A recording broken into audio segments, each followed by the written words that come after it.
ملک صاحب نے میری ماں کو بیٹیوں سمیت اپنے سایہ مہربانی میں پناہ دے دی اور ایک مناسب مکان رہنے کو عطا کیا جس میں عمدہ فرنیچر اور ایک ملازم بھی موجود تھا۔ والدہ ہمیں سامان سمیت ملک صاحب کی عنایت کردہ رہائش گاہ پر لے آئیں۔ ملک صاحب 40 برس کے تھے، اچھی شکل و صورت اور صحت کے مالک تھے۔ وہ ہفتہ میں 2 بار ہماری طرف چکر لگاتے، کبھی دوپہر اور کبھی شام کو۔ والدہ ان کی خاطر تواضع کرتی اور کھانا بناتی کہ ان کے ہاتھ کا کھانا ملک صاحب کو پسند آتا تھا۔ کچھ دنوں بعد میری ماں نے محسوس کیا کہ ملک صاحب مجھ کو لگاوٹ کی نظروں سے دیکھتے ہیں، تو انہوں نے برملا کہہ دیا کہ بہتر ہے کہ آپ میری بیٹی سے نکاح کر لیں تاکہ مجھ کو ایک جائز اور باعزت ٹھکانہ میسر آ جائے۔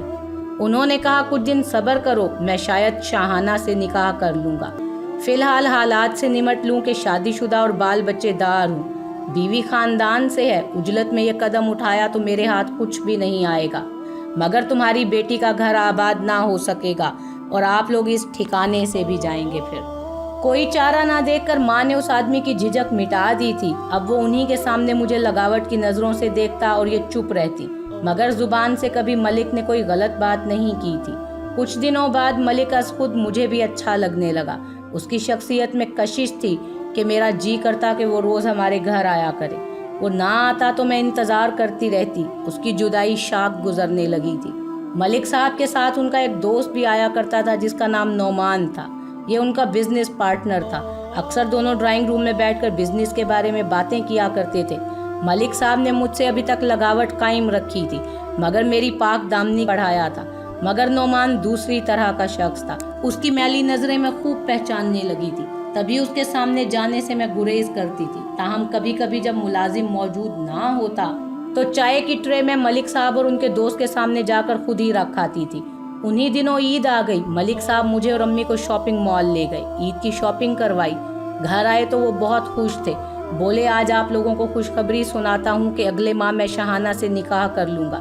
میں نے کافی سوچ بچار کی ہے اور اب فیصلہ کیا ہے کہ اس طرح آپ لوگوں کو نہیں رکھ سکتا۔ میں انسان ہوں، فرشتہ نہیں۔ کسی دن مجھ سے کوئی گناہ سرزد نہ ہو جائے اور مجھ پر اللہ کی ناراضگی سے کوئی تباہی نہ آ جائے۔ میں دل سے تو تم کو سہارا دینا چاہتا ہوں۔ ان کی باتیں سن کر بہت خوشی ہوئی۔ بالآخر میرا مقدر جاگا، میرا نصب العین مجھے ملنے والا تھا۔ میری دانش میں ملک صاحب نے مجھے جانچ لیا تھا۔ اب میں ان کی بیوی، ان کی عزت بننے والی تھی۔ سوچتی تھی کہ اللہ کا شکر ہے ہم سے واقعی کوئی گناہ سرزد نہ ہوا، کہ گناہ انسانوں کو بہت دنوں تک راست نہیں آتے۔ میری ماں کا صبر بھی کام آیا کہ جنہوں نے اپنی متلون طبیعت اور تیز مزاجی سے 2 بار اپنا گھر تو برباد کر لیا تھا، مگر دربدر ہو کر شاید ان کو شریفوں اور شرافت کی قدر سمجھ آ گئی تھی۔ سوچتی تھی کہ ملک سا مہربان انسان اگر باضمیر نہ ہوتا تو کیا ہوتا۔ آج جب کہ ہم مجبور اور بے آسرا عورتیں ان کے قبضے میں تھیں، چاہتے تو کسی قسم کا بھی فائدہ اٹھا سکتے تھے۔ تاہم انہوں نے شاید میری معصومیت پر ترس کھاتے ہوئے ایسا کچھ نہ کیا تھا جس کی وجہ سے بعد میں ان کو یا ہم کو ندامت ہوتی۔ میں نئی زندگی میں آنے والی خوشیوں کے خواب سجانے میں مگن تھی اور ماں میرے لیے روز ملک صاحب کے ڈرائیور کے ساتھ جوڑے وغیرہ خریدنے جاتی تھی۔ انہی دنوں ایک شام ملک صاحب کچھ زیورات کے ڈبے لائے اور امی کو دے کر کہا کہ پسند کر لیں، شاہانہ کو بھی دکھا دیں۔ یہ کہہ کر وہ پلٹے کہ نعمان ساتھ ہے، چائے بنوا دیجیے۔ میں اس کو ڈرائنگ روم میں بٹھا آیا ہوں۔ انہوں نے کہا چائے بن گئی۔ چائے بن گئی تو ملازم موجود نہ تھا۔ آج بھی میں ٹرے لے کر ڈرائنگ روم میں چلی گئی، پہلے بھی جاتی تھی۔ اسی وقت گاڑی لاک کرنے ملک صاحب باہر نکلے تھے اور نعمان اکیلا بیٹھا تھا۔ جو ہی ٹرے میں نے میز پر رکھی، اس نے مجھ سے اچانک ایسی بدتمیزی کی کہ میں غصے میں جھنجھلا اٹھی، اور اس سے پہلے ملک صاحب آ جاتے، بنا کچھ کہے ان کے خوف کی وجہ سے کمرے سے باہر نکل گئی۔ ان کو برملا نہ کہہ سکی کہ تمہارے پارٹنر نے مجھ پر دست درازی کرنے کی کوشش کی ہے۔ میں خاموشی سے کمرے میں جا کر بیٹھ گئی تھی، آنسو پی لیے۔ تھوڑی دیر بعد نعمان چلا گیا تو ملک صاحب میرے کمرے میں آئے، پوچھا زیورات دیکھے، پسند آئے؟ میں خاموش تھی۔ زیورات کے ڈبے سامنے ڈریسنگ ٹیبل پر رکھ کر امی جان کچن میں چلی گئی تھی، سو وہ اسی طرح دھرے تھے۔ بولے آئندہ تم میرے کسی دوست کے سامنے چائے لے کر مت آنا۔ پھر انہوں نے ایک سیٹ نکالا اور کہا کہ پہن کر دکھاؤ کیسا لگتا ہے۔ تبھی آگے بڑھ کر ہار میرے گلے میں پہنانے کو آگے ہوئے تو ان کو میرے رخسار سے سگریٹ کی بو آئی۔ کہنے لگے کیا تم سگریٹ پینے لگی ہو؟ میں نے نفی میں سر ہلایا، سگریٹ تو میں بھی نہیں پیتا، تو پھر یہ بو کیسی ہے؟ وہ جانتے تھے کہ نعمان بے تحاشا سگریٹ پیتا ہے۔ جس وقت وہ گاڑی لاک کر کے ڈرائنگ روم میں لوٹے تھے اس وقت بھی وہ سگریٹ ہی پی رہا تھا۔ وہ ایک خاص قسم کے برانڈ کی اسمیل تھی۔ یکایک ان کا چہرہ سرخ ہو گیا، جیسے غصے سے تمتما اٹھا۔ ملک صاحب کے باروب بردبار چہرے پر غصے کی تپش اور آنکھوں سے لپکتے غضب کے شعلے دیکھ کر میرا دم فنا ہو گیا اور زبان گونگ رہ گئی۔ چاہتے ہوئے بھی ان کے دوست کی گستاخی کو بیان نہ کر سکی۔ ان پر شک کا در واہ ہو جاتا۔ اس وقت خوف زدہ ہو کر میں نے سوچا کہ بہتر ہے ابھی چپ رہوں۔ میری خاموشی ہی میری قاتل بن گئی۔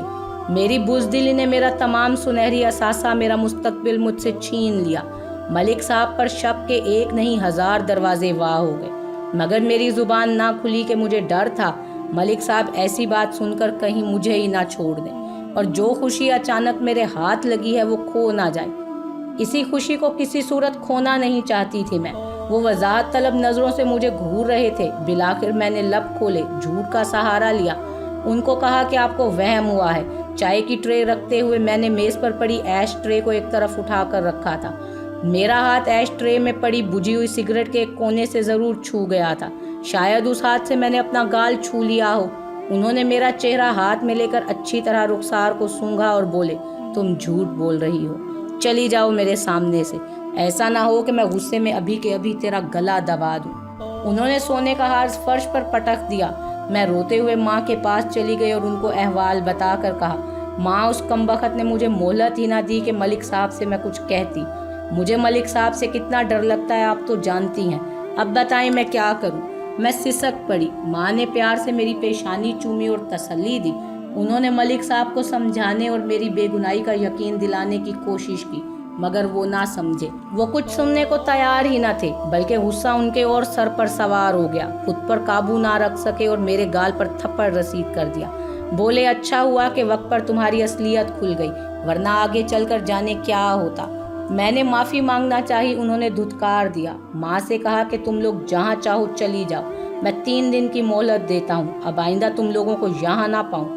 گھر کی چابی ملازم کے حوالے کر کے جانا۔ یہ کہہ کر وہ چلے گئے۔ میں کافی دیر ماں کی گود میں سر رکھ کر روتی رہی۔ بالآخر بہت سوچ وچار کے بعد انہوں نے اپنی اسی سہیلی کو فون کیا جو ہر آڑے وقت میں ان کے کام آتی تھی۔ آنٹی نیما بولی، بہتر ہے کہ تم اب کوئی اور ٹھکانہ ڈھونڈ لو یا بیٹی کے گھر چلی جاؤ۔ ملک صاحب کا مزاج میں جانتی ہوں، ایک بار کسی سے منہ پھیر لیں تو پھر مڑ کر نہیں دیکھتے، ان کو سمجھانا بیکار ہے۔ ملک صاحب نے 3 دن کی مہلت دی تھی، مگر 1 ماہ تک نہ آئے۔ اس دوران امی نے بہت بار ان کو فون کیا کہ شاید وہ لوٹ آئیں، وہ نہ آئے، بلکہ امی کو کہا کہ میری بیوی ایک پاک دامن عورت ہے، تم لوگ تو اس کی جوتی کے برابر بھی نہیں ہو، میں تم جیسوں پر کیسے بھروسہ کر سکتا ہوں۔ باجی سے رابطہ کیا تو انہوں نے کہا کہ میرے گھر مت آنا، تمہاری ایک بیٹی کو سنبھالا، اب اپنے مسئلے خود سنبھالو۔ آنٹی نیما نے ایک اور جگہ ہمارے رہنے کا بالآخر بندوبست کرا دیا۔ یہ بھی ایک صاحب حیثیت ذمہ دار تھے، مگر ملک صاحب جیسے نہ تھے۔ اس شخص کے دل میں تو پہلے ہی دن سے دلدل تھی اور نیت درست نہ تھی، بلکہ مجھے دیکھتے ہی کہا تھا کہ یہ تو کوئی کھلتی ہوئی کلی ہے کہ جس کو پہلی ہی نظر میں توڑ لینے کو جی چاہتا ہے۔ اس شخص نے ٹھیک ہی کہا تھا۔ ان کی بیویاں ٹھوس عورتیں مگر پاکیزہ دلہنیں تھیں، جبکہ ہم حور شمائل مگر بے آسرا۔ لڑکیاں واقعی ایسی کلیاں ہوتی ہیں کہ جن کو پھول بننے سے پہلے ہی ہر کوئی توڑ کر پھینک دینا چاہتا ہے۔ جب ماں سمجھدار نہ ہو اور بیٹی جواں سال ہو، پرائے در پر امان کا مل جانا معجزہ ہوتا ہے کہ جن کے سروں پر شوہر، باپ یا بھائی کا سایہ نہیں ہوتا، ان کو مضبوط جائے پناہ نہیں ملتی۔ لکھ نہیں سکتی کہ آگے وقت نے کیا سلوک کیا، اس کے بعد کتنی پناہیں بدلیں اور کتنے ہی ہمدرد صاحب حیثیت ملکوں اور رئیسوں نے آسرا بھی دیا، مگر ہر ایک نے شادی کی عرضداشت پر یہی کہا، ذرا اور آزما لوں، بعد میں نکاح بھی کر لوں گا۔ یوں انہی آزمائشوں میں زندگی کی شام ہو گئی۔ وہ دن نہ آ سکا کہ میں دلہن بنتی اور کوئی شریف زادہ مجھے بیاہ کر گھر لے جاتا۔ آج سوچتی ہوں کہ ماں میری چھوٹی بہن نیلو کے لیے روتی تھی کہ ضد کر کے باجی کے پاس کیوں چلی گئی۔ باجی نے 16 برس کی عمر میں ہی نیلو کی شادی اپنے دیور سے کرا دی تھی، ورنہ آج وہ بیچاری بھی میری طرح پناہ گاہیں ڈھونڈتی اور دلہن بننے کو ترستی رہ جاتی۔ میں کس کو مورد الزام ٹھہراؤں، اپنی ماں کو یا اپنے باپ کو؟ ہم جیسی بیٹیوں کے مقدروں کو ماں باپ اپنی سیاہیوں سے خود بھی سیاہ بنا دیتے ہیں۔ اللہ تعالیٰ ہر بیٹی کا نصیب اچھا کرے، آمین۔